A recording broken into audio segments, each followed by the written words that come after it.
Hello दोस्तों, नमस्कार। बहुत स्वागत है आपका अग्रिम एकेडमी ऑफिशियल के इस ऑनलाइन प्लेटफॉर्म पर, जहां पर दोस्तों हम लोग बातचीत करते हैं एमपीपीएससी और एमपी से जुड़े एग्ज़ाम्स के टॉपिक्स पर। तो दोस्तों, आज हम लोग बातचीत करेंगे इतिहास के टॉपिक, मॉडर्न हिस्ट्री के पहले टॉपिक पर, जिसमें हम लोग आधुनिक भारत को आज से स्टार्ट कर रहे हैं। तो दोस्तों, यदि आप लोगों को ये वीडियो अच्छा लगे तो वीडियो को लाइक, शेयर और चैनल को सब्सक्राइब करना ना भूलें। तो चलिए दोस्तों, सबसे पहले देख लेते हैं कि इतिहास क्या है। इतिहास क्या है, तो सबसे पहले देखते हैं इतिहास क्या है। तो इतिहास अगर साधारण शब्दों में देखें तो इतिहास क्या है, जो कुछ भी बीत गया है उसका क्रमबद्ध तरीके से अध्ययन क्या कहलाता है, इतिहास कहलाता है। तो इतिहास क्या है, जो भी घटनाएं हैं जो कि बीत चुकी हैं उनके बारे में हम जो जानकारी प्राप्त करते हैं वो क्या है, इतिहास है।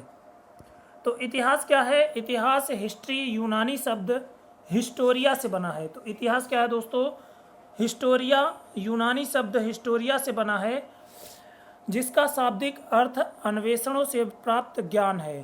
तो हिस्टोरिया यूनानी शब्द, इतिहास क्या है, यूनानी शब्द हिस्टोरिया से बना है, जिसका शाब्दिक अर्थ क्या है, अन्वेषणों से प्राप्त ज्ञान है। Knowledge acquired by investigation.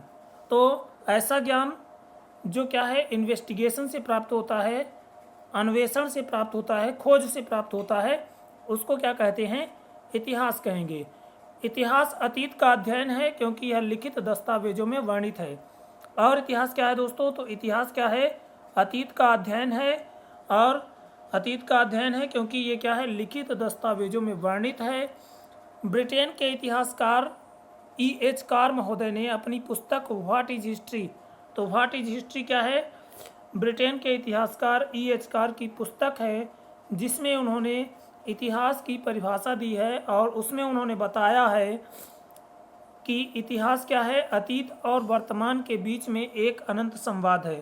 तो ब्रिटेन के इतिहासकार E.H. कार महोदय ने अपनी पुस्तक व्हाट इज हिस्ट्री में इतिहास की परिभाषा दी है, जिसमें उन्होंने इतिहास को अतीत और वर्तमान के बीच एक अनंत संवाद के रूप में बताया है। History is an unending dialogue, an unending, unending दोस्तों, अनएंडिंग का मतलब है कभी ना समाप्त होने वाला। तो history is an unending dialogue, यहाँ पे मिस प्रिंट है। तो history is an unending dialogue between past and present. तो वर्तमान और भूतकाल के बीच क्या है, एक अनंत संवाद के रूप में इतिहास को उन्होंने बताया है। आगे देख लेते हैं दोस्तों। तो इतिहास को अध्ययन की सुविधा की दृष्टि से 3 भागों में बांटकर अध्ययन किया जाता है। तो इतिहास को क्या करते हैं, अध्ययन की सुविधा की दृष्टि से 3 भागों में बांट करके अध्ययन करते हैं। एक तो प्रागैतिहासिक काल, दूसरा आद्य ऐतिहासिक काल और तीसरा ऐतिहासिक काल। तो प्रागैतिहासिक काल क्या है, प्रागैतिहासिक काल में किसी भी प्रकार का क्या है, प्रागैतिहासिक काल में मनुष्य को लिपि व लेखन का ज्ञान नहीं था। मनुष्य लिखना पढ़ना नहीं जानता था।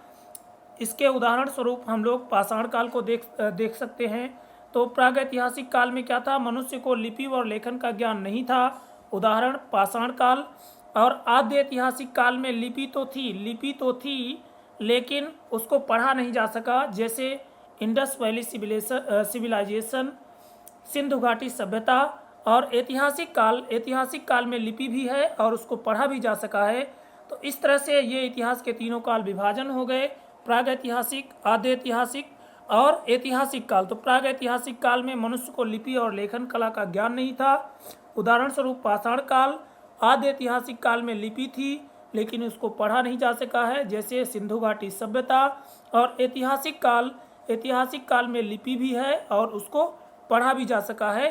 तो इस तरह से ऐतिहासिक काल को पुनः अध्ययन की सुविधा अनुसार प्राचीन इतिहास 600 BC से 712 AD तक, और मध्यकालीन इतिहास 712 AD से 1707 AD तक, और आधुनिक कालीन इतिहास 1707 से 1947 ईस्वी तक का अध्ययन किया जाता है। तो इस तरह से ये इतिहास का काल विभाजन हो गया। आज हम लोग बात करेंगे 1707 के बाद के टाइम पीरियड की, आधुनिक काल की।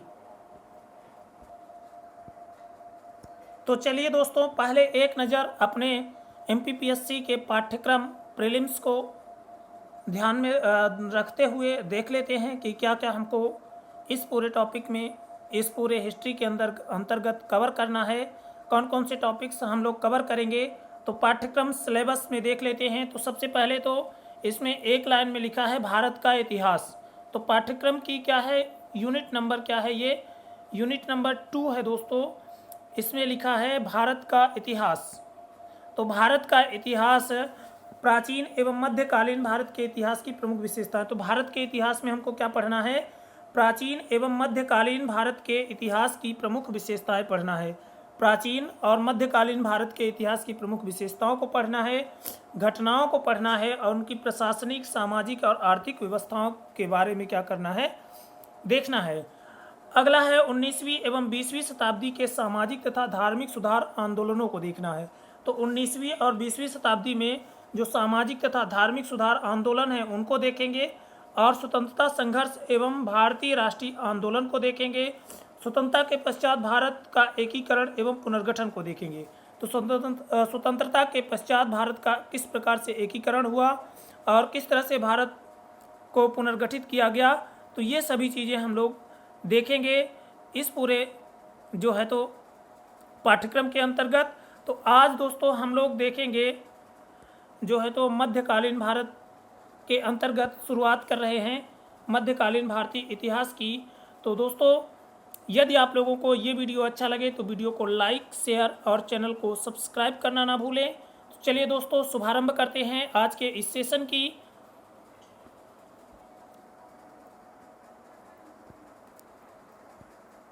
आधुनिक भारत का इतिहास। आज दोस्तों हम लोग देखेंगे आधुनिक भारत के इतिहास को, और इसके अंतर्गत यूरोपीय कंपनियों के आगमन की बातचीत से स्टार्ट करते हैं आज के इस कक्षा को। तो दोस्तों, मध्यकाल में भारत को पश्चिमी देशों से जोड़ने वाले 2 समुद्री मार्ग थे। तो जो क्या था, हमारा मध्यकाल था, मेडिएवल टाइम पीरियड था। उस टाइम पर भारत को पश्चिमी देशों से जोड़ने वाले 2 समुद्री मार्ग थे। तो कितने मार्ग थे, 2 समुद्री मार्ग थे। एक मार्ग क्या था, फारस की खाड़ी वाला मार्ग था, और दूसरा मार्ग क्या था, लाल सागर वाला मार्ग था। तो फारस की खाड़ी और लाल सागर वाले 2 क्या थे, मार्ग थे भारत को पश्चिमी देशों से जोड़ने वाले समुद्री मार्ग। 2 कारणों से लाल सागर का जो मार्ग था वो दुष्कर था। दुष्कर मतलब कठिन था, दुष्कर था। 2 कारणों से लाल सागर का मार्ग क्या था, दुष्कर था। पहला कारण था मार्ग में अत्यधिक कोहरा पड़ना। तो मार्ग में क्या होता था, अत्यधिक ज़्यादा, बहुत ज़्यादा क्या पड़ता था, कोहरा पड़ता था। और दूसरा जो कारण था वो क्या था, मार्ग में चट्टानों का पड़ना। और मार्ग में क्या थी, चट्टानें भी ज़्यादा पड़ती थी। ज़्यादातर व्यापार फारस की खाड़ी से जाने वाले मार्ग से होता था। और उस टाइम पर होता क्या था, जो ज़्यादातर व्यापार था वो फारस की खाड़ी से जाने वाले मार्ग से होता था, जिसमें जिसको क्या की जाती थी, जिसको अधिक प्राथमिकता दी जाती थी। तो याद रखेंगे, ज़्यादातर जो व्यापार था वो फारस की खाड़ी से जाने वाले मार्ग से होता था और उसी को ज़्यादा प्राथमिकता दी जाती थी। आगे देख लेते हैं दोस्तों। तो भारत में यूरोपीय जो क्या था, वाणिज्य का प्रारंभ। यहाँ पे वाणिज्य है दोस्तों, वारिस हो गया है, वाणिज्य याद रखेंगे। यूरोपीय वाणिज्य, वाणिज्य मतलब व्यापार, यूरोपीय वाणिज्य का प्रारंभ। तो भारत में यूरोपीय वाणिज्य का प्रारंभ किस तरह से होता है, तो एशिया से यूरोप को जाने वाली वस्तुएं अनेक राज्यों एवं मार्गों से होकर गुजरती थी। तो जो क्या था, एशिया से यूरोप में वस्तुएं जाती थी, तो वो वस्तुएं क्या होती थी, कई राज्यों एवं मार्गों से होकर के गुजरती थी, और हर राज्य को चुंगी और मार्ग कर देने पड़ते थे। और जितने भी राज्य पड़ते थे सभी को क्या करना पड़ता था, चुंगी के रूप में कर, और रास्ते से लाने के लिए भी क्या करना पड़ता था, कर देना पड़ता था। तो यूरोप के व्यापार में इटली के व्यापारियों का एक अधिकार था। और उस टाइम पर था क्या, यूरोप का जो व्यापार होता था उस व्यापार में इटली के व्यापारियों का क्या था, एकाधिकार था। इटली के व्यापारियों की क्या थी, मोनोपाली थी। केवल क्या थे, यूरोप में जो व्यापार करने वाले थे वो केवल क्या थे, इटली के व्यापारी थे। कौन थे, इटली के व्यापारी हुआ करते थे। इसके कारण यूरोप के नवीन जो राज्य थे वो व्यापार से वंचित रह गए। तो जो इटली के व्यापारियों का एकाधिकार था यूरोप के व्यापार पर, इस कारण से क्या था, यूरोप के नवीन राज्य जो थे वो व्यापार से वंचित रह गए। तो यूरोप में जो नए राज्य अस्तित्व में आए वो क्या थे, व्यापार से वंचित रह गए। 1453 ईस्वी में तुर्कों ने कस्तूनतुनिया की विजय कर ऑटोमन साम्राज्य की स्थापना की। तो होता क्या है, 1453 ईस्वी में तुर्कों ने क्या किया था, कस्तूनतुनिया पर विजय प्राप्त करके ऑटोमन साम्राज्य की स्थापना की। किसकी स्थापना करते हैं, ऑटोमन साम्राज्य की स्थापना करते हैं। कौन करते हैं, तो तुर्क करते हैं। कब करते हैं, 1453 ईस्वी में करते हैं। कस्तूनतुनिया की विजय करके ऑटोमन साम्राज्य की स्थापना करते हैं और फारस की खाड़ी वाले मार्ग पर इनका नियंत्रण स्थापित हो गया। और इस तरह से क्या था, जो फारस की खाड़ी वाला मार्ग था उस मार्ग पर इनका क्या हो जाता है, नियंत्रण स्थापित हो जाता है। और फिर तुर्कों ने इस क्षेत्र से होने वाले यूरोपीय व्यापार में दिक्कतें पैदा करने लगे। फिर जो तुर्क थे वो क्या करने लगे, इस क्षेत्र में होने वाले यूरोपीय व्यापार में दिक्कतें पैदा करने लगे। तो इस क्षेत्र से जो यूरोपीय व्यापार होता था उसमें ये क्या करने लगे, रुकावटें पैदा करने लगे, दिक्कतें पैदा करने लगे। तत्पश्चात होता क्या है, भौगोलिक खोज एवं व्यापारिक मार्ग। उसके बाद ही क्या होता है, भौगोलिक खोजें होती हैं, तब जाकर के कुछ नए व्यापारिक मार्ग खोजे जाते हैं। तो भौगोलिक खोजों एवं व्यापारिक मार्गों के आविष्कार में पुर्तगाल अग्रणी था। तो भौगोलिक खोजों एवं व्यापारिक मार्गों के आविष्कार में क्या था, पुर्तगाल अग्रणी था। पुर्तगाल का शासक प्रिंस हेनरी द नेविगेटर इस कार्य में महत्वपूर्ण योगदान दिया। तो पुर्तगाल का जो उस टाइम का शासक था उसका क्या नाम था, प्रिंस हेनरी द नेविगेटर। क्या नाम था, प्रिंस हेनरी द नेविगेटर। क्या था, भौगोलिक खोजों और व्यापारिक मार्गों के आविष्कार में इन्होंने क्या किया था, महत्वपूर्ण योगदान दिया था। 1486 ईस्वी में एक पुर्तगाली नाविक बार्थोलोम्यो डियाज ने अफ्रीका स्थित उत्तर मासा द्वीप केप ऑफ गुड होप खोज निकाला। तो 1486 ईस्वी में क्या हुआ, एक पुर्तगाली नाविक जिसका नाम क्या था, बार्थोलोम्यो डियाज या बार्थोलोम्यो डेज, इसने क्या किया था, अफ्रीका स्थित उत्तर मासा द्वीप केप ऑफ गुड होप, यहाँ पे केप ऑफ गुड होप को क्या किया था, खोजने का काम किया था। किसने किया था, तो पुर्तगाली नाविक था, नाम था उसका बार्थोलोम्यो डेज, जो कि अफ्रीका स्थित उत्तर मासा द्वीप केप ऑफ गुड होप को खोजने का कार्य किया। अब यूरोपियों का आगमन किस तरह से होता है, तो 1492 ईस्वी में स्पेन की सहायता से कोलंबस नामक एक नाविक, होता क्या है कि 1400 भौगोलिक जो खोजें थी उसी क्रम में 1492 ईस्वी में स्पेन की सहायता से कोलंबस नामक एक नाविक भारत की खोज के लिए अटलांटिक महासागर में जोखिम से भरी यात्रा प्रारंभ करता है और अंततः इसने अमेरिका की खोज की। हालांकि ये जो वर्ड है ये ठीक नहीं है, अमेरिका की खोज की नहीं, अमेरिका ये पहुंचा होगा, क्योंकि ये कैसे खोजता, जब वो रहा होगा तब ना ये वहाँ पहुंचा। तो 1492 ईस्वी में स्पेन की सहायता से कोलंबस नामक एक नाविक भारत की खोज के लिए अटलांटिक महासागर में जोखिम से भरी यात्रा प्रारंभ की। अंततः इसने अमेरिका की खोज की और एट लास्ट में इसने क्या किया था, अमेरिका पहुंचा। 1498 ईस्वी में एक पुर्तगाली वास्को डिगामा उत्तर मासा अंतरीप के रास्ते से होकर के भारत पहुंचा, जो कि एक सीधा मार्ग था। तो 1498 में क्या होता है, एक पुर्तगाली जिसका नाम क्या था, वास्को डिगामा नाम था, उत्तर मासा अंतरीप के रास्ते से होकर के, केप ऑफ गुड होप के रास्ते से होकर के भारत पहुंचता है। और ये मार्ग कैसा था, तो ये मार्ग एकदम सीधा था। आगे दोस्तों देख लेते हैं यूरोपियों के भारत आगमन का क्रम। किस क्रम में यूरोपीय भारत आए उस क्रम को देख लेते हैं। तो पहले जो थे यूरोपीय, उसमें पुर्तगाली थे, 1498 ईस्वी में आए। कंपनी का इनके नाम था एस्तादो द इंडिया। इस्तांदो द इंडिया। और उसके बाद डच आए, डच 1605 ईस्वी में आए। इनकी कंपनी का नाम था विरिंगदे ओस्ट इंडिसे कंपनी।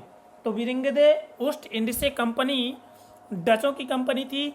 और तीसरे नंबर पर ब्रिटिश आए, ब्रिटिश 1608 ईस्वी में आए। The governor and company of merchants of London trading into the east Indies इनकी कंपनी का नाम था। तो याद रखेंगे, पहले पुर्तगाली 1498 में, कंपनी का नाम एस्तादो द इंडिया। दूसरे क्रम में डच आए, 1605 ईस्वी में आए, विरिंगदे ओस्ट इंडिसे कंपनी का नाम था। तीसरे क्रम में ब्रिटिश आए और ब्रिटिश 1608 ईस्वी में आए। The governor and company of merchant of London trading into the east Indies, ये क्या था, इसका नाम था, ये व्यापारियों का एक समूह था। चौथे क्रम में डेनिश आए, 1616 ईस्वी में आए, डेनिश ईस्ट इंडिया कंपनी इनका नाम था। फिर पांचवें क्रम में फ्रांसीसी आए, 1667 ईस्वी में आए। 1667 एडी में ये कंपनी आई और इनका नाम क्या था, कंपनी द एंड ओरिएंटल। तो फ्रांसीसियों की कंपनी का नाम कंपनी द एंड ओरिएंटल। दोस्तों यहाँ पर याद रखेंगे, कभी कभी क्वेश्चंस क्या होते हैं, जब मैच द फॉलोइंग कॉलम्स का बनता है, इस तरह से आपको दिया रहेगा। एक तरफ आपको क्या देश का नाम रहेगा, दूसरी तरफ कंपनी का नाम रहेगा। तो इसको आपको मैच द फॉलोइंग करने के लिए इस तरह के जो टेबल नुमा जो है तो चीज़ें हैं, तो ये आपको एकदम से एग्जैक्ट क्लियर रहनी चाहिए। तो याद रखेंगे, पुर्तगाली 1498, कंपनी का नाम इनके एस्तादो द इंडिया। दूसरे डच 1605 ईस्वी, विरिंगदे ओस्ट इंडिसे कंपनी का नाम। तीसरे ब्रिटिश ये 1608 ईस्वी में आए। The governor and company of merchant of London trading into east Indies, या ईस्ट इंडिया कंपनी के नाम से इनको आप लोग याद रख सकते हैं। डेनिश ईस्ट इंडिया कंपनी 1616 ईस्वी में आए और उसके बाद फ्रांसीसी 1667 ईस्वी में आए और इनकी कंपनी का नाम था कंपनी द एंड ओरिएंटल। तो कंपनी द एंड ओरिएंटल इनकी कंपनी का नाम था। और सबसे लास्ट में दोस्तों 1731 ईस्वी में एक स्वीडिश नामक कंपनी भी आई थी। इस तरह से आप लोग याद रखेंगे कि पहले कौन आया, फिर कौन आया। तो पहले पुर्तगाली, डच, ब्रिटिश, डेनिश, फ्रांसीसी, स्वीडिश। तो याद रखेंगे PDEDF, ऐसा करके आप लोग याद रख सकते हैं। पुर्तगाली, डच, PDEDF इंग्लिश या ब्रिटिश, ठीक है। और D से हो जाएगा दोस्तों डेनिश, और F से हो जाएगा फ्रांसीसी, और S से हो जाएगा स्वीडिश। तो PDEDFS ऐसा करके याद कर सकते हैं ट्रिक के रूप में कि भारत आने के क्रम में कंपनियां किस क्रम में आई। तो पुर्तगाली, डच, ब्रिटिश या इंग्लिश, डेनिश, फ्रांसीसी और स्वीडिश। 1731 में स्वीडिश आए थे, ये याद रखेंगे। आगे देख लेते हैं दोस्तों, तो पुर्तगालियों के बारे में देखते हैं। सबसे पहले पुर्तगाली आए थे, तो पुर्तगालियों को देख लेते हैं। तो पुर्तगाल द्वारा यूरोप और भारत के बीच सीधे समुद्री मार्ग खोजने में आर्थिक एवं धार्मिक कारण सक्रिय थे। तो पुर्तगाल द्वारा ही यूरोप और भारत के बीच जो सीधा समुद्री मार्ग खोजने का कारण क्या था, तो ये कारण जो था तो वो आर्थिक और धार्मिक दोनों कारण थे। एक तो क्या था, धन कमाना, और दूसरा धर्म का प्रचार करना। दोनों कारण पुर्तगाल द्वारा यूरोप और भारत के बीच सीधे समुद्री मार्ग को खोजने के थे। आर्थिक कारण में व्यापार करना और धार्मिक कारण में एशिया में ईसाई धर्म का प्रचार करना। तो आर्थिक कारण में सीधा सीधा है कि व्यापार करना, और दूसरा धार्मिक कारण का मतलब है कि एशिया में जो ईसाई धर्म था उसका प्रचार करना था। सर्वप्रथम 1498 में, सर्वप्रथम क्या था, 1498 ईस्वी में वास्को डी गामा भारत के कालीकट बंदरगाह केरल मालाबार तट पहुंचा। तो सबसे पहले 1498 ईस्वी में कौन आया, पुर्तगाल से वास्को डी गामा आया। कहाँ पर आया, भारत में कालीकट बंदरगाह केरल के मालाबार तट पर पहुंचता है। यहाँ पहले से अरबी व्यापारी बसे हुए थे, और ये जो केरल का मालाबार तट था, यहाँ पर पहले से अरबी व्यापारी बसे हुए थे। अब होता क्या है, जब वास्को डी गामा भारत में कालीकट बंदरगाह पहुंचा तो वहां पहले से बसे हुए अरबी व्यापारियों द्वारा वैमनस्य का रवैया अपनाया गया। तो जब क्या होता है, वास्को डी गामा भारत में कालीकट बंदरगाह पहुंचता है तो वहां पर जो पहले से अरबी व्यापारी बसे हुए थे उनके द्वारा वैमनस्यपूर्ण क्या किया गया, रवैया अपनाया गया। लेकिन कालीकट के राजा जमोरिन ने, कालीकट के एक राजा थे जमोरिन, उन्होंने क्या किया था, किसका वास्को डी गामा का स्वागत किया और मसाले तथा जड़ी बूटियां ले जाने की अनुमति प्रदान की। तो जब वास्को डी गामा भारत में कालीकट बंदरगाह पहुंचा तो वहां पहले से बसे हुए अरबी व्यापारियों द्वारा वैमनस्यपूर्ण रवैया अपनाया गया, लेकिन कालीकट के राजा, उस समय कालीकट में एक हिंदू राजा थे जिनका नाम जमोरिन, जिनकी उपाधि थी, उन्होंने क्या किया, वास्को डी गामा का स्वागत किया और मसाले तथा जड़ी बूटियां ले जाने की अनुमति प्रदान की। 1500 ईस्वी में अल्वारेज केब्राल, पेड्रो अल्वारेज केब्राल के नेतृत्व में पुर्तगालियों का दूसरा अभियान दल भारत गया। यह भी मसाला आदि लेकर पुर्तगाल पहुंचा। तो याद रखेंगे, सबसे पहले 1498 में वास्को डी गामा, उसके बाद 1500 ईस्वी में पेड्रो अल्वारेज केब्राल के नेतृत्व में पुर्तगालियों का दूसरा अभियान दल भारत गया और यह भी मसाला आदि लेकर के पुर्तगाल वापस पहुंचा। पुर्तगालियों में 1502 ईस्वी में वास्को डी गामा पुनः भारत आया और इसी वर्ष इसने कोचीन में पुर्तगालियों की पहली फैक्ट्री की स्थापना करी। तो याद रखेंगे, 1502 ईस्वी में वास्को डी गामा फिर से क्या होता है, भारत आता है और इसी वर्ष इसने क्या करता है, कोचीन में पुर्तगालियों की प्रथम फैक्ट्री की स्थापना करता है। यहाँ पे हाईलाइट करेंगे, पुर्तगालियों की पहली फैक्ट्री कहाँ खुली, तो याद रखेंगे पुर्तगालियों की प्रथम फैक्ट्री की स्थापना कोचीन में की गई। किसके द्वारा की गई, तो वास्को डी गामा के द्वारा की गई। कब की गई, तो 1502 में की गई। इस तरह के प्रश्न दोस्तों परीक्षाओं में अक्सर करके बनते हैं, तो यहाँ पर आप लोग ध्यान रखेंगे। तो अर्थात भारत में प्रथम पुर्तगाली बस्ती बसाई गई 1502 ईस्वी में, पुर्तगालियों की प्रथम फैक्ट्री की स्थापना की गई। 1505 ईस्वी में पुर्तगाली सरकार ने एक नई नीति अपनाई जिसके द्वारा भारत में एक गवर्नर की नियुक्ति की गई और इस संदर्भ में पहला गवर्नर फ्रांसिस्को द अल्मीडा बना। तो याद रखेंगे 1505 ईस्वी में, 1502 में तो पहली फैक्ट्री की स्थापना वास्को डी गामा ने कोचीन में कर दी और इस तरह से भारत में प्रथम पुर्तगाली बस्ती बसी कोचीन में। और 1505 ईस्वी में पुर्तगाली सरकार ने क्या किया, एक नई नीति को अपनाते हुए भारत में एक गवर्नर की नियुक्ति की और इस संदर्भ में जो पहला गवर्नर नियुक्त किया गया उसका नाम क्या था, तो फ्रांसिस्को दी अल्मीडा था। तो फ्रांसिस्को डी अल्मीडा क्या था, पुर्तगालियों का पहला क्या था, गवर्नर था। आगे देख लेते हैं दोस्तों, तो फ्रांसिस्को दी अल्मीडा के बारे में थोड़ा सा देख लेते हैं। तो इसने कोचीन का दुर्गीकरण करा। तो जो कोचीन में जो फैक्ट्री स्थापित की गई थी तो उस फैक्ट्री का इसने क्या किया, दुर्गीकरण कराया। मतलब क्या कराया, किले नुमा उसको बनवाया। इस तरह तो दोस्तों फ्रांसिस्को दी अल्मीडा पुर्तगालियों का पहला गवर्नर था। इसने कोचीन का दुर्गीकरण कराया तथा इसे अपना मुख्यालय बनाया। तो फ्रांसिस्को दी अल्मीडा ने क्या किया, कोचीन का दुर्गीकरण कराने का काम किया और इसी को अपना क्या किया, मुख्यालय बनाया। 1508-1509 ईस्वी में इसने गुजरात में सीरी और तुर्की के क्या किया, संयुक्त मुस्लिम जलबेड़े को पराजित किया।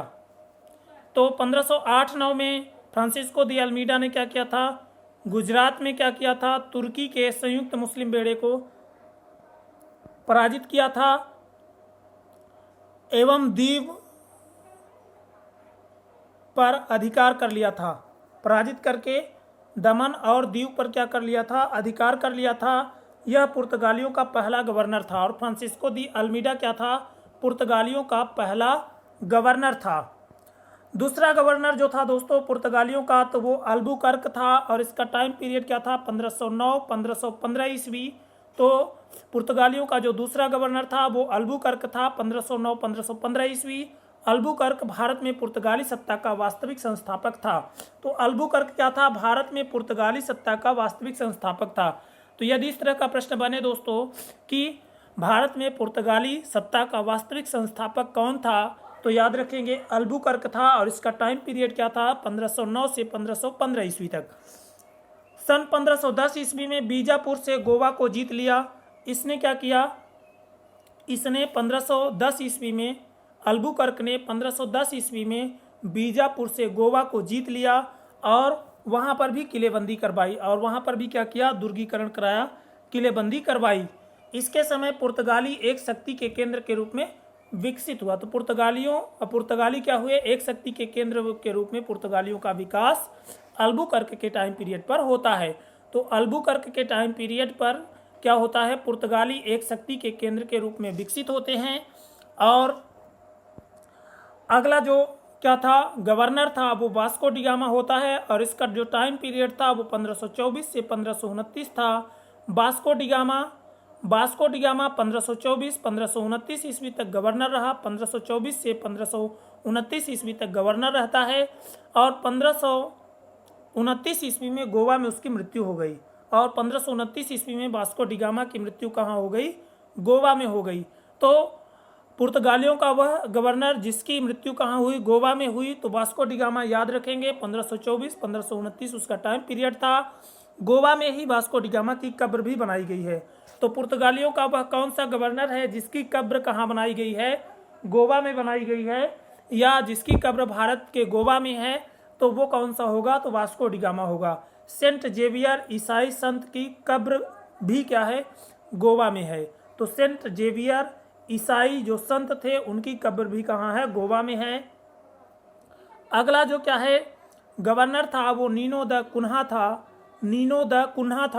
1529-1538 इसका टाइम पीरियड था। 1529 से 1538 तक भारत में यह पुर्तगालियों का गवर्नर रहता है।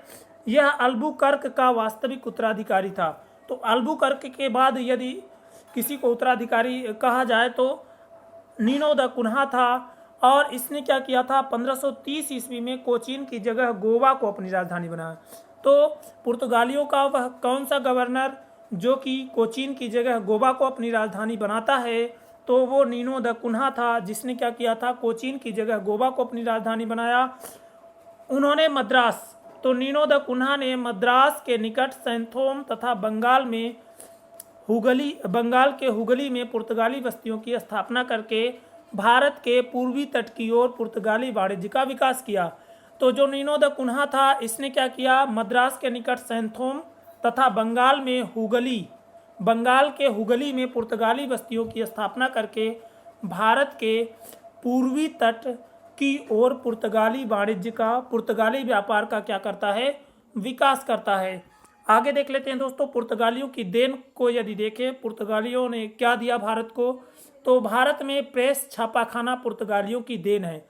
तो भारत में जो प्रेस है, छापाखाना है, वो किनकी देन है, तो वो पुर्तगालियों की देन है। तंबाकू की खेती सर्वप्रथम 1508 ईस्वी में दक्षिण भारत में पुर्तगालियों ने शुरू करवाई थी, फिर उत्तर भारत में शाहजहां के काल में आई। तो सबसे पहले तो पुर्तगालियों के योगदान की यदि बात करें या पुर्तगालियों की देन की बात करें तो प्रेस छापाखाना पुर्तगालियों की देन है। तंबाकू की खेती 1508 ईस्वी में दक्षिण भारत में पुर्तगालियों ने प्रारंभ करवाई और उत्तर भारत में शाहजहां के काल में ये प्रारंभ हुई। भारत में पपीता, अनानास, लीची, संतरा, आलू, शकरकंद, मूंगफली, काजू और बादाम की खेती पुर्तगालियों की देन थी। तो भारत में जो पपीता है, अनानास, लीची, संतरा, आलू, शकरकंद, मूंगफली, काजू, बादाम, इन सभी की खेती जो है तो होने का श्रेय किसको दिया जाता है, तो पुर्तगालियों को दिया जाता है। प्रमुख पुर्तगाली गवर्नरों की यदि बात करें तो अल्मीडा 1505-1509 मिस्र, तुर्की एवं गुजरात की संयुक्त मुस्लिम बेड़ों को पराजित किया, कोचीन का दुर्गीकरण कराया, कन्नानूर में पुर्तगाली फैक्ट्री की स्थापना की। तो अल्मीडा के यदि महत्वपूर्ण कामों को देखें तो टाइम पीरियड देख लेते हैं 1505 से 1509। मिस्र और तुर्की एवं गुजरात की संयुक्त मुस्लिम बेड़े को पराजित किया था। तो मिस्र, तुर्की और गुजरात के संयुक्त मुस्लिम बेड़े को पराजित करने का काम किया था, कोचीन का दुर्गीकरण करवाया था और कन्नानूर में पुर्तगाली फैक्ट्री की स्थापना करता है। अल्बुकर्क क्या था, 1509-1515, 1510 ईस्वी में गोवा को जीत करके पुर्तगाली आधिपत्य की स्थापना कर भारत में पुर्तगाली सत्ता का वास्तविक संस्थापक बना। और नीनो द कुन्हा 1529-1538 इसने कोचीन के स्थान पर गोवा को राजधानी बनाया। पूर्वी तट की ओर पुर्तगाली व्यापार वाणिज्य का विस्तार करता है। हुगली एवं सेंथोम पुर्तगाली फैक्ट्री की स्थापना करता है। तो हुगली में और सेंथोम में क्या करता है, पुर्तगाली फैक्ट्री की स्थापना करता है। अगले जो क्या थे, यूरोपीय व्यापारी थे, वो डच थे। तो डच कहाँ के निवासी थे, तो डच हॉलैंड नीदरलैंड के निवासी थे। 1595 ईस्वी में कॉर्नेलियस डी हाउटमैन के नेतृत्व में डचों का पहला अभियान दल सुमात्रा पहुंचा था। 1602 ईस्वी में विभिन्न डच कंपनियों को मिलाकर के हॉलैंड की सरकार ने एक United East India Company of Netherland के नाम से व्यापारिक संस्थान की स्थापना करी। सर्वप्रथम 1505 ईस्वी में डच नौसेना नायक वान देर हेग ने के नेतृत्व में जो है तो पहला अभियान दल, डचों का पहला अभियान दल भारत को भेजा और पूर्वी तट पर स्थित मसूलीपट्टनम में इन्होंने अपनी पहली फैक्ट्री स्थापित की। डच 1610 ईस्वी में इन्होंने पूर्वी तट पर स्थित पुलिकट को अपनी राजधानी, अपनी फैक्ट्री बनाई और 1610 ईस्वी में डचों ने पूर्वी तट पर स्थित पुलिकट को अपनी फैक्ट्री बनाई और इसे अपना मुख्यालय भी बनाया। यहाँ लोग जो डच थे यहाँ पर क्या करते थे, स्वर्ण पेंगोंडा सोने की मुद्रा ढालते थे। 1653 ईस्वी में डचों ने बंगाल स्थित चिंसुरा में अपनी फैक्ट्री स्थापित की और बंगाल में यह डचों का सबसे बड़ा केंद्र था। डचों द्वारा स्थापित, यहाँ पे दोस्तों मिसप्रिंट है, डचों यहाँ पे है, डचों द्वारा भारत में स्थापित फैक्ट्रियाँ। तो डचों ने भारत में कहाँ कहाँ फैक्ट्रियाँ स्थापित की तो उसको एक नज़र में देख लेते हैं। तो 1605 में मसूलीपट्टनम आंध्र प्रदेश में, 1606 में त्रिचनापल्ली या त्रिपोली आंध्र प्रदेश में, 1610 में पुलिकट आंध्र प्रदेश में, 1616 में सूरत गुजरात में, 1627 ईस्वी में पीपली पश्चिम बंगाल, 1653 ईस्वी में चिंसुरा पश्चिम बंगाल में और 1658 ईस्वी में कासिम बाजार, बालासोर एवं नागपट्टनम में इन्होंने क्या की, अपनी फैक्ट्रियां स्थापित की। तो 1605 मसूलीपट्टनम आंध्र प्रदेश, 1606 त्रिपोली त्रिचनापल्ली आंध्र प्रदेश, 1610 ईस्वी पुलिकट आंध्र प्रदेश, 1616 ईस्वी गुजरात सूरत, 1627 ईस्वी पीपली पश्चिम बंगाल, 1653 ईस्वी चिंसुरा पश्चिम बंगाल, 1658 ईस्वी कासिम बाजार, बालासोर और नागपट्टनम में इन्होंने अपनी फैक्ट्री स्थापित की। डचों द्वारा भारत से निर्यात की जाने वाली वस्तुओं की यदि बात करें तो डच लोग भारत से सूती वस्त्र, नील, सोरा, कच्चा रेशम, अफीम, नमक और चावल का निर्यात करते थे। तो डच लोग क्या करते थे, भारत से सूती वस्त्र, नील, सोरा, कच्चा रेशम, अफीम, नमक और चावल का निर्यात करते थे। डच लोग भारत से मसाला का निर्यात नहीं करते थे। तो डच लोग क्या करते थे, भारत से मसालों का निर्यात नहीं करते थे।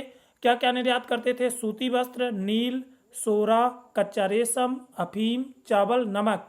फिर से देखेंगे, सूती वस्त्र, नील, सोरा, कच्चा रेशम, अफीम, चावल, नमक। ये क्या करते थे, डचों के द्वारा क्या किया जाता था, निर्यात किया जाता था। तीसरे नंबर पर है अंग्रेज। तो अंग्रेज तीसरे नंबर पर आते हैं। तो एलिजाबेथ प्रथम का शासनकाल ब्रिटिश इतिहास काल में स्वर्णिम युग के नाम से जाना जाता है। यह कई दृष्टि से महत्वपूर्ण रहा है। तो अंग्रेजों में जो एलिजाबेथ प्रथम थी, महारानी एलिजाबेथ प्रथम थी, उनका शासनकाल ब्रिटिश इतिहास काल में स्वर्णिम युग के नाम से जाना जाता है और यह कई दृष्टि से महत्वपूर्ण रहा है। इस काल में व्यापारिक उन्नति के लिए भी अनेक प्रयास किए गए। महारानी एलिजाबेथ प्रथम के समय 31 दिसंबर 1600 को भी एक विशाल व्यापारिक संघ की स्थापना हुई। 31 दिसंबर 1600 ईस्वी को 1600 ईस्वी को क्या हुआ, यहाँ पे 1600 ईस्वी को एक विशाल व्यापारिक संघ की स्थापना हुई जिसका नाम रखा गया the governor and company of merchant of London trading into east Indies. और इस कंपनी में क्या थे, अनेक शेयर होल्डर थे। तो जो अंग्रेजों की कंपनी थी उसमें क्या थे, कई शेयर होल्डर थे। और कंपनी की पहली यात्रा 1601 एडी में 1601 ईस्वी में हुई, जब कंपनी के जहाजों ने क्या किया था, जब कंपनी के जहाजों ने यहाँ पर क्या हुआ, यहाँ की यात्रा की।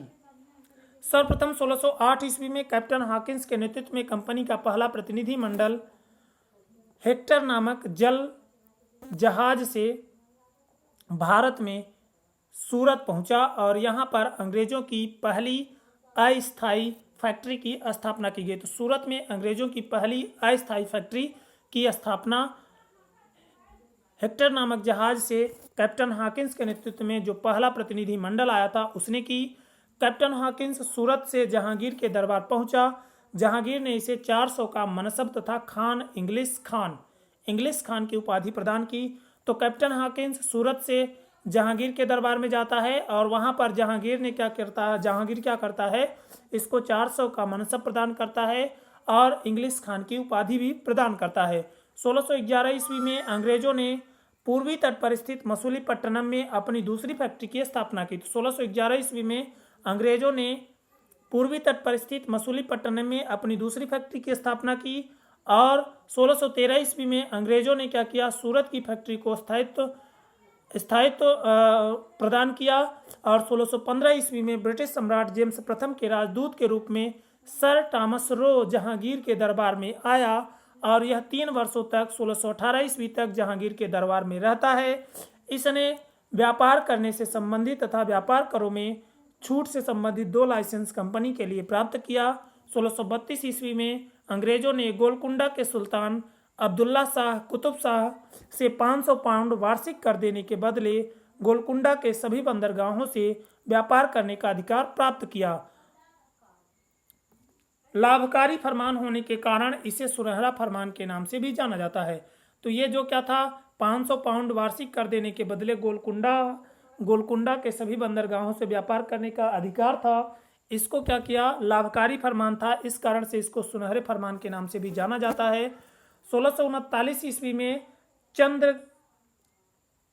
चंद्रवंश के शासक से अंग्रेजों ने मद्रास को पट्टे पर प्राप्त किया। यहाँ पर अंग्रेजों ने सेंट जॉर्ज नामक किले का निर्माण करवाया। तो सेंट जॉर्ज नामक किले का निर्माण अंग्रेजों ने मद्रास को चंद्रवंश के शासक से प्राप्त करके करवाया था। 1661 ईस्वी में ब्रिटेन के सम्राट चार्ल्स द्वितीय का विवाह पुर्तगाली राजकुमारी कैथरीन के साथ हुआ।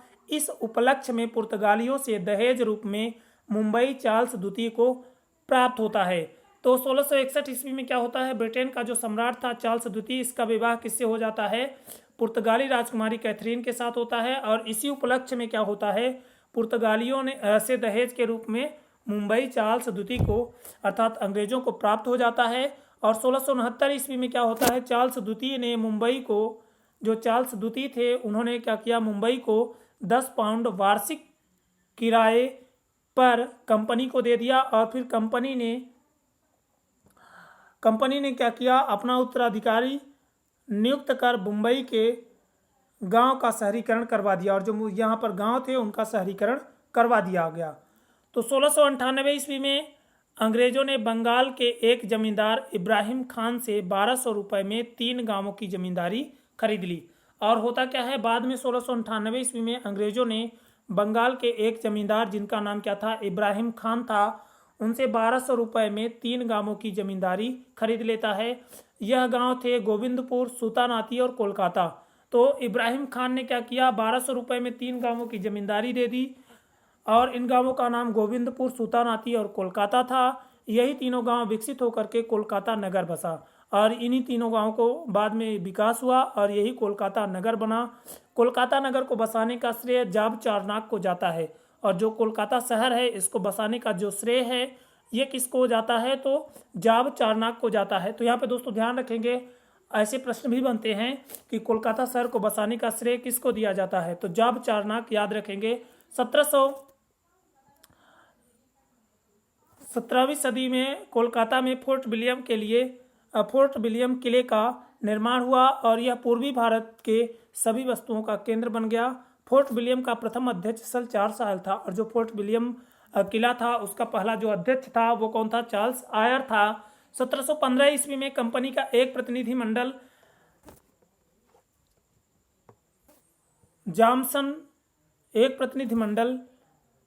जॉन सरमन की अध्यक्षता में मुगल सम्राट फर्रुख शेर के दरबार में पहुंचता है और यह प्रतिनिधिमंडल क्या था, हैमिल्टन नामक एक चिकित्सक के साथ था। और ये जो प्रतिनिधिमंडल था इसमें हैमिल्टन नामक एक चिकित्सक भी था।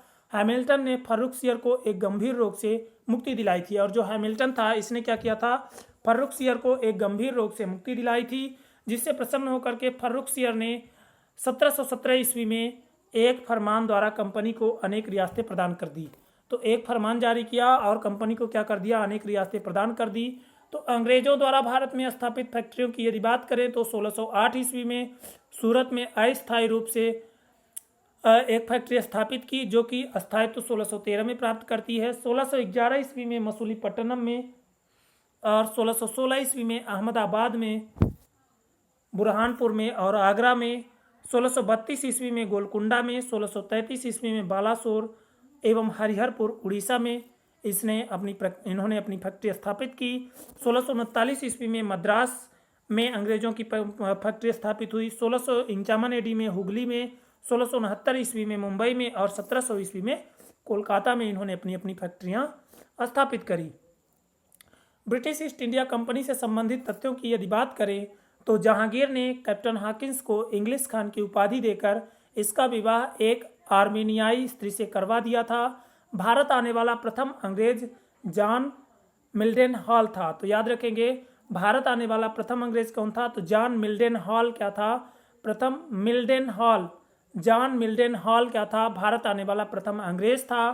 फ्रांसिस डे नामक अंग्रेज ने मद्रास को पट्टे पर चंद्रगिरी के राजा से प्राप्त किया था। तो फ्रांसिस डे नामक अंग्रेज ने क्या किया था?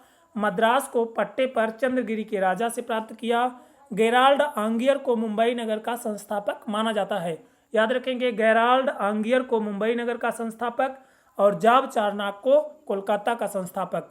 अंग्रेजी कंपनी की प्रथम रेजिडेंसी की स्थापना सूरत में हुई, और जो अंग्रेजों की कंपनी थी इसकी प्रथम जो रेजिडेंसी थी इसकी स्थापना सूरत में हुई। डेनिश कंपनी, डेनिश डेनमार्क के निवासी थे जो कि 1616 ईस्वी में भारत आए। बंगाल स्थित सेरामपुर में इन्होंने अपनी पहली बस्ती स्थापित की और यहीं पर इनका क्या था? प्रमुख केंद्र था।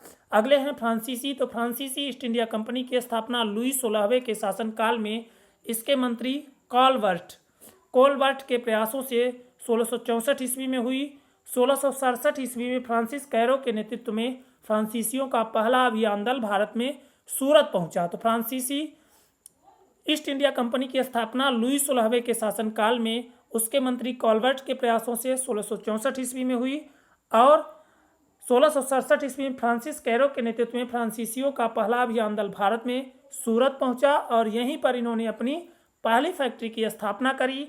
1669 ईस्वी में फ्रांसीसियों ने पूर्वी तट पर स्थित मसूलीपट्टनम में अपनी दूसरी फैक्ट्री की स्थापना की। तो 1669 ईस्वी में क्या होता है?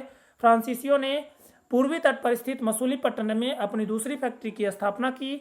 इस तरह से 1673 ईस्वी में बंगाल के सूबेदार शाइस्ता खान से एक जमीन प्राप्त की और इसी जमीन पर चंद्रनगर नामक प्रसिद्ध फ्रांसीसी बस्ती का विकास हुआ। 1708 ईस्वी में फ्रांसीसियों ने पांडिचेरी को अपना मुख्यालय बनाया और यहाँ का पहला गवर्नर प्रिंसेस मार्टिन को बनाया। 1735 ईस्वी में ड्यूमा फ्रांसीसी गवर्नर बनकर पांडिचेरी आया और इसने क्या किया? इसके समय में फ्रांसीसी व्यापार का अत्यधिक विकास हुआ। तो इस तरह से दोस्तों ये था फ्रांसीसी तक। और उसके बाद दोस्तों 1731 ईस्वी में स्वीडिश नामक एक कंपनी और आती है जो कि केवल इसके आने का उल्लेख है, कोई महत्वपूर्ण कार्य ये नहीं करती है। तो इस तरह से दोस्तों आज का हमारा ये टॉपिक यहीं पर समाप्त होता है। अगले टॉपिक में दोस्तों हम लोग आंग्ल फ्रांसीसी संघर्ष कर्नाटक युद्ध के बारे में बातचीत करेंगे। तो दोस्तों यदि आप लोगों को ये वीडियो अच्छा लगे तो वीडियो को लाइक, शेयर और चैनल को सब्सक्राइब करना ना भूलें। जय हिंद दोस्तों।